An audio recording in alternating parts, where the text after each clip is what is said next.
Assalamualaikum warahmatullahi wabarakatuh. Kami dari anggota kelompok 2 akan mempresentasikan materi kami yang berjudul Pengorganisasian Pesan-pesan Bisnis.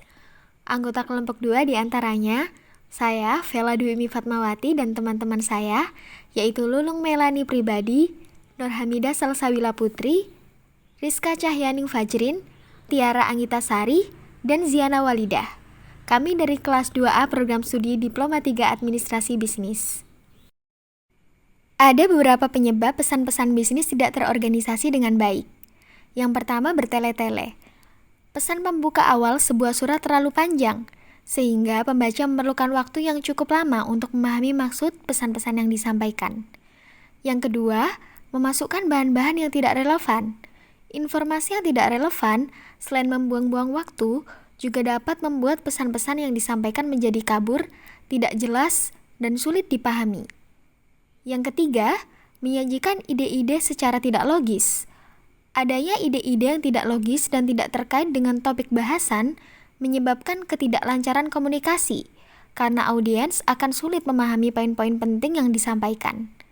Yang keempat, informasi penting kadangkala tidak tercakup dalam pembahasan.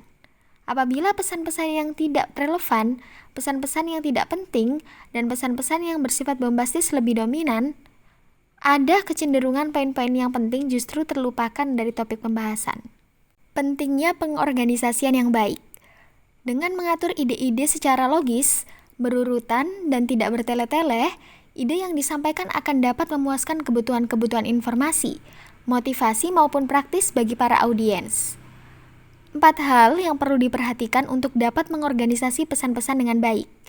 Yang pertama, subjek dan tujuan haruslah jelas. Yang kedua, semua informasi harus berhubungan dengan subjek dan tujuan. Yang ketiga, ide-ide harus dikelompokkan dan disajikan dengan cara yang logis. Yang keempat, semua informasi yang penting harus sudah tercakup. Manfaat pesan yang disusun dengan baik.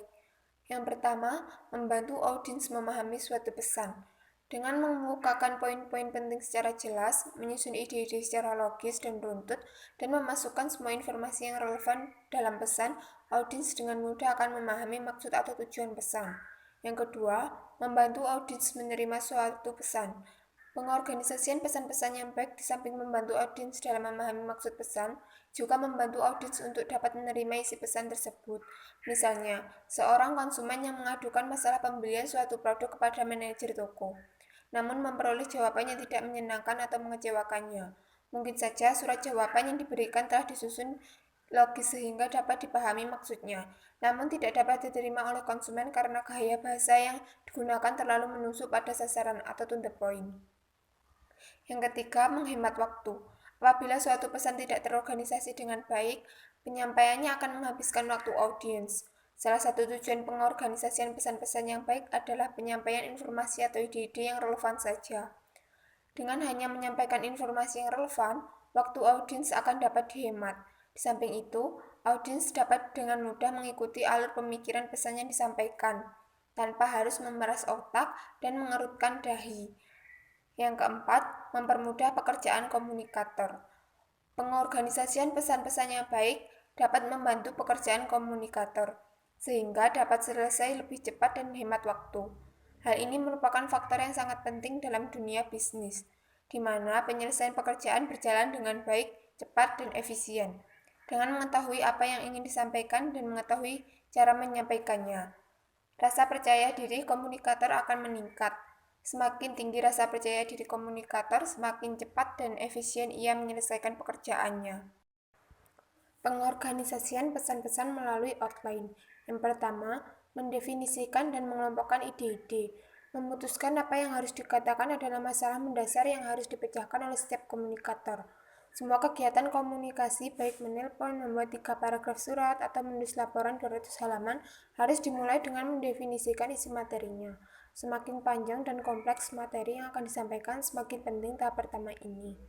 Apabila pesan yang disusun panjang dan kompleks, pembuatan outline sangat diperlukan dan menjadi penting artinya, karena akan membantu memvisualisasikan hubungan antara bagian yang satu dengan bagian yang lain.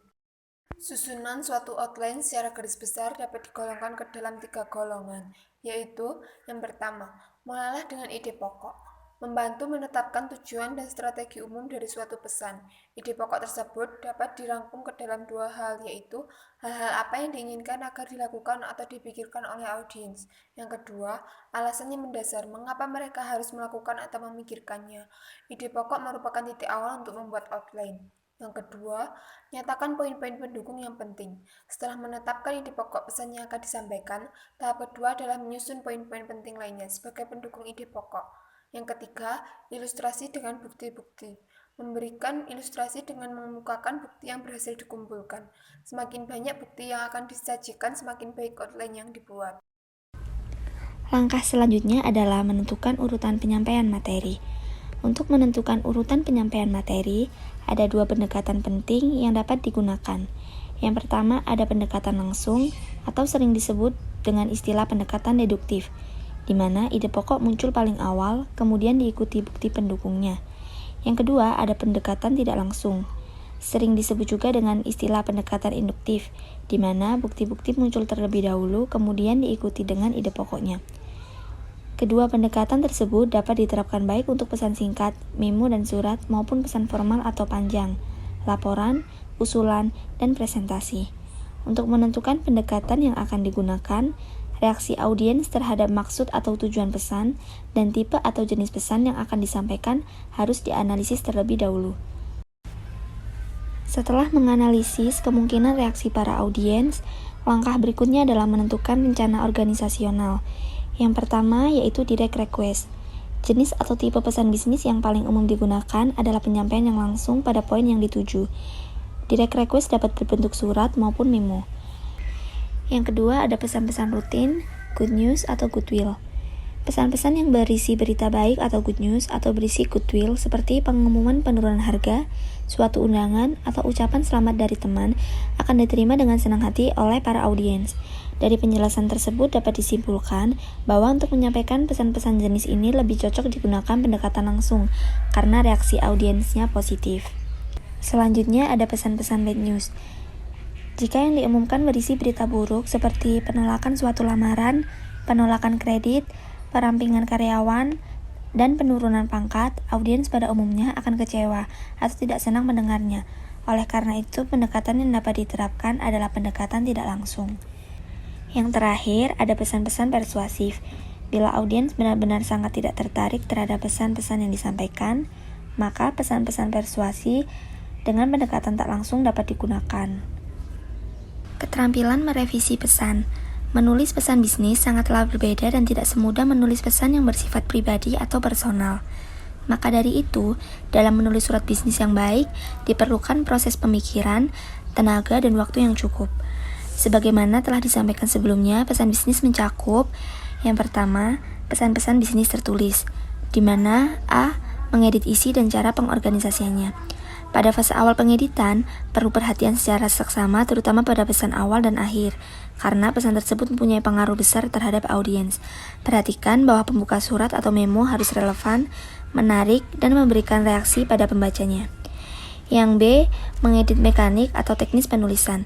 Setelah melakukan pengeditan isi, pengorganisasian, dan gaya penulisannya, langkah berikutnya adalah melakukan pengeditan dari sudut mekanik atau teknis. Teknis penulisan suatu pesan-pesan bisnis yang mencakup antara lain 1.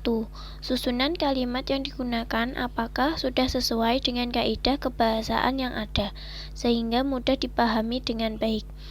2. Penggunaan kapitalisasi secara tepat. Perhatikan kata-kata yang harus ditulis dengan huruf kapital. 3. Penulisan tanda baca secara benar. Perhatikan penggunaan tanda baca, koma, titik, titik koma, tanda tanya, dan tanda seru. 4.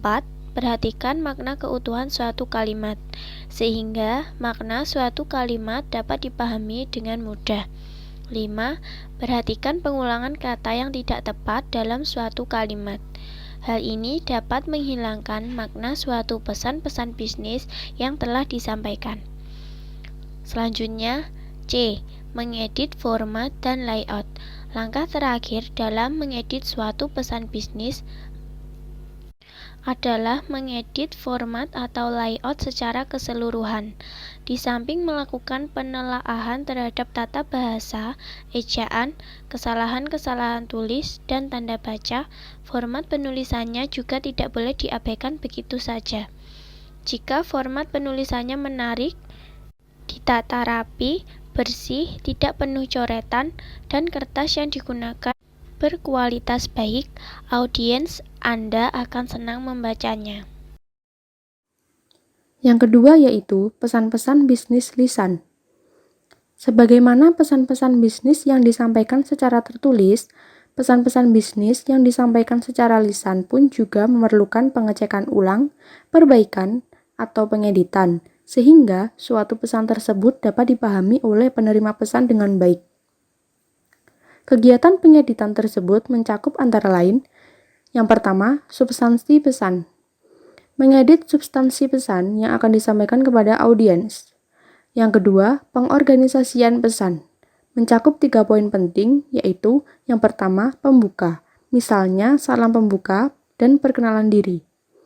Yang kedua, penyampaian substansi pesan. Misalnya, pengantar pesan, dilanjutkan dengan substansi pesan. Kemudian yang ketiga, penutup. Misalnya, kesimpulan, saran, rekomendasi, dan implikasi. Selanjutnya yang ketiga yaitu gaya bahasa. Gaya bahasa ini digunakan dalam penyajian pesan-pesan bisnis secara lisan lebih menarik dan dinamis daripada yang berbentuk tertulis, karena cara penyampaiannya yang lebih santai, luas, dan tidak monoton. Baiklah, kemudian pemilihan kata yang tepat. Pemilihan kata dalam menyampaikan pesan-pesan bisnis kepada audiens sangatlah penting. Untuk itu, perlu diperhatikan kembali hal-hal sebagai berikut. Yang pertama, pilihlah kata yang sudah familiar. Dalam hal ini, diperlukan suatu analisis terhadap audiens, terutama untuk mengetahui latar belakang pendidikan dan pengalaman audiens itu sendiri, agar pemahaman yang baik akan memberikan pengaruh baik pula bagi proses penyampaian pesan-pesan bisnis. Kemudian, yang kedua ialah pilihlah kata-kata yang singkat. Kata-kata yang singkat selain efisien juga mudah dipahami oleh audiens. Meskipun demikian, harus tetap memperhatikan kaidah penulisan bahasa yang baik dan benar. Kemudian yang ketiga yaitu hindari kata-kata yang bermakna ganda. Penggunaan kata-kata tersebut akan mengakibatkan penafsiran yang bermacam-macam, sehingga nantinya dapat mengakibatkan tidak tercapainya maksud dari pesan-pesan bisnis. Selanjutnya yaitu membuat kalimat yang efektif. Dalam menyusun suatu kalimat perlu diperhatikan 3 hal, yaitu kesatuan pikiran, kesatuan susunan, dan kelogisan. Dapat diketahui bahwa dalam setiap kalimat paling tidak terdiri atas subjek dan predikat. Nah, dari subjek dalam predikat tersebut dapat menjawab siapa atau apa yang dilakukan oleh kata kerja dan merupakan topik suatu bahasan atau sesuatu yang sedang dikatakan dan biasanya berupa kata benda. 3 jenis kalimat. Yang pertama, kalimat sederhana. Suatu kalimat sederhana hanya memiliki sebuah subjek dan predikat, namun tidak menutup kemungkinan suatu kalimat dilengkapi dengan objek baik langsung maupun tidak langsung. Contoh yang pertama, saya membeli novel Bumi di toko buku Gramedia kemarin.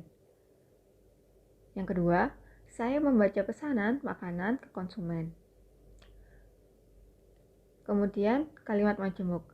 Kalimat majemuk berisi 2 atau lebih klausa independen dan tidak mempunyai klausa dependen. Klausa independen merupakan klausa yang dapat berdiri sendiri atau mempunyai pengertian yang utuh. Sedangkan klausa dependen adalah klausa yang tidak dapat berdiri sendiri sehingga tidak memiliki klausa yang utuh. Suatu kalimat majemuk dihubungkan dengan kata penghubung seperti dan, tetapi, atau. Contohnya, Celia membuat kue dan kakaknya membuat sop. Yang terakhir, kalimat kompleks. Kalimat kompleks berisi sebuah klausa independen dan 1 atau lebih klausa dependen sebagai anak kalimat. Cara mengembangkan paragraf. Di sini ada dua pendekatan untuk mengembangkan suatu paragraf. Pendekatan induktif dan pendekatan deduktif. Pendekatan induktif dimulai dengan berbagai alasan terlebih dahulu, baru dibuat kesimpulan. Sedangkan deduktif dimulai dari kesimpulan, baru diikuti dengan alasan-alasannya.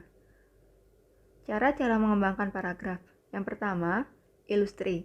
Untuk mengembangkan suatu paragraf, dapat digunakan suatu ilustri yang dapat memberikan gambaran terhadap ide atau gagasan umum. Yang kedua, perbandingan. Dalam kurung persamaan dan perbedaan. Kita dapat mengembangkan paragraf dengan cara membandingkan persamaan maupun perbedaan terhadap suatu pemikiran dengan pemikiran yang lain. Yang ketiga, pembahasan sebab akibat, agar dapat memberikan arah yang jelas terhadap suatu pokok bahasan tertentu. Yang keempat, klasifikasi, untuk mempermudah pemahaman paragraf bagi pengirim pesan dan penerima pesan. Selain itu, agar suatu topik bahasan menjadi lebih terarah atau terfokus.